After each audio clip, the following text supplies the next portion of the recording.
Jason, why don't we ever talk about affordable watches? Julian C. asks. Well, I think we have recently. I think we've been trying to fill that gap, that niche. In the last 4 weeks, I think we've talked about quite a few Oruses, some Nomos, a bunch of Seiko. So I think what happens is a lot of times with the pieces that we get to play with and what comes across our desk a lot is, you know, these higher end pieces, and we start to get a little jaded. But what's fun is to take a step back and look at what I personally like with the this or that is you get to take a step back and say, if it was really my money, what would I do? So I think... so we saw how you voted with your actual dollars. We've seen some of your other watches. Now we're going to throw a bone, folks, to every man. Folks, not everyone has $5,000, $15,000, $50,000 to spend on a watch. When you talk about high horology, you also talk about what are effectively the Ford GTs, the Lamborghini Aventadors, the Koenigsegg CCs of the watch world. And while most of us can't afford that, we can get ourselves a Mustang GT. Many times, if we arrange our life priorities appropriately, we can reach out and make that Camaro SS happen. So let's talk about Julian C's question. Why don't you ever talk about affordable watches? This or that bonus affordable watch edition. Jason, you've got 3 choices. Baume Mercier Clifton Club. For those keeping score, this is reference 10388.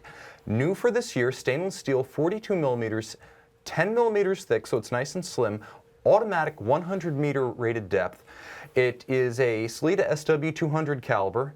It is a calf strap with sailcloths embossed pattern, so it's a textile style strap, but it is calf.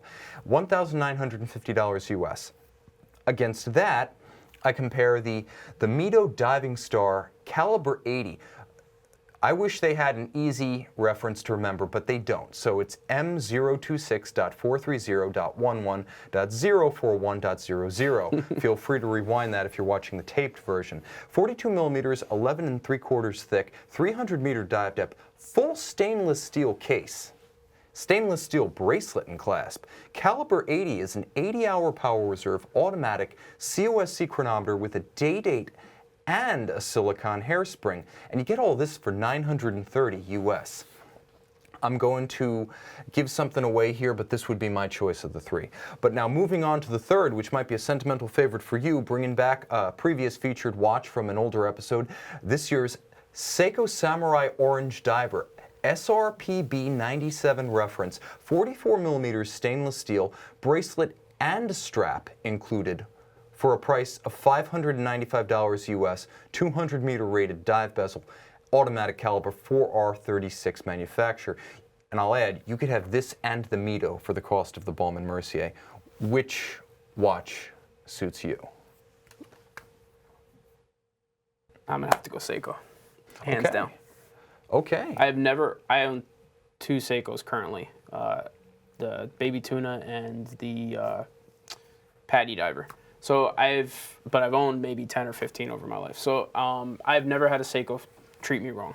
Never had one go bad. I've never had, any kind of errors. I've beat the heck out of them. They're solid watches. I think for $500, probably cheaper than that on the secondary. Even if you go into some retailers, they're doing holiday sales, whatever, you can get this for a discount. I think that watch will serve well above what you invest into it. Second place would be the Mito. I've tried that watch on a couple times. They have a titanium variant with a gold bezel, which I think has a nice contrast, and I like that watch. I think you get a lot for your money. And the Baume Mercier seems like a little bit of a Me Too watch for me. So that would be third, but by far the Seiko, I would put my money into that watch. Yes, and like you said earlier, there are everyday watches and there are weekend watches. And the nice thing about going with the Seiko is, again, compared to the Baume Mercier, you can get the Mito to be your everyday watch, you can get the Seiko, you can have them both, and now you've got a collection for less than $1,700. So there you go, guys. That is our This or That Affordable Watches bonus edition.